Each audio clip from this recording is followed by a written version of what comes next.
ఎడారిలో సెలయేర్లు. మే 8వ తేదీ కొరకు వ్రాయబడిన ఈ భాగాన్ని మీకు చదివి వినిపిస్తున్నది సహోదరుడు పాల్ సుందరం. అగ్నిలో సంచరించుట చూచుచున్నాను. దానియేలు గ్రంథము 3వ అధ్యాయము 25వ వచనము. వాళ్ల కదలికలను అగ్ని ఆపలేకపోయింది. దాని మధ్యలో వాళ్ళు నడుస్తున్నారు. తమ గమ్యానికి చేరడానికి అగ్ని కూడా ఒక రాజమార్గమే. క్రీస్తు బోధనలోని ఒక ఆదరణ ఏమిటంటే ఆయన దుఃఖం నుండి విడుదల ఇస్తాననలేదు, దుఃఖం ద్వారా విడుదల ఇస్తానన్నాడు.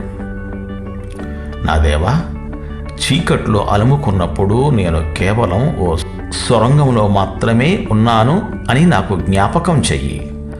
కొంతకాలానికి అంతా చక్కబడుతుందని తెలియడమే నాకు చాలు.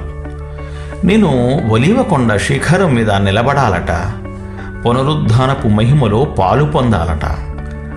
కానీ ప్రియతండ్రి, ఆ శిఖరానికి నేను ఎక్కి వెళ్ళడానికి కల్వరిదారి కావాలి.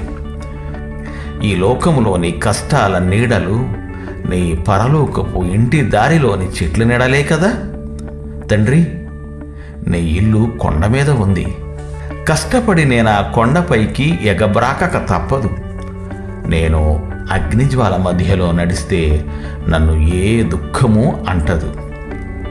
దారి కరుకుగా ఉంది. చాలా దూరం పైకెక్కిపోవాలి. పూలు కాదు, ముళ్ళున్న దారి.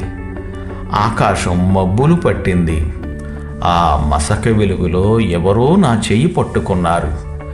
నా దారంతా పూలబాటగా పరుచుకుంది. శిలువ భయంకరం, నా వీపు మోయలేని భారం. కర్కశం, కఠినం, పాషాణం, చేయూతనిచ్చేవాళ్లే లేరు. ఒకరు మెల్లగా నా భుజం తట్టారు. నాకు తెలుసు, నేను నీకు తోడు, నేను అర్థం చేసుకోగలను. ఎందుకు బాధ, నిట్టూర్పు? సిలువ మోసే వాళ్లలారా రండి, గమ్యమదిగో కనిపిస్తుంది. మన కలల పంట కొనుచూపు మేరలో ఉంది. మనం వేసే ప్రతి అడుగు వేద్దాం ప్రభు సన్నిధిలో. దేవుడు మిమ్ము దీవించుగాక. Amen, amen.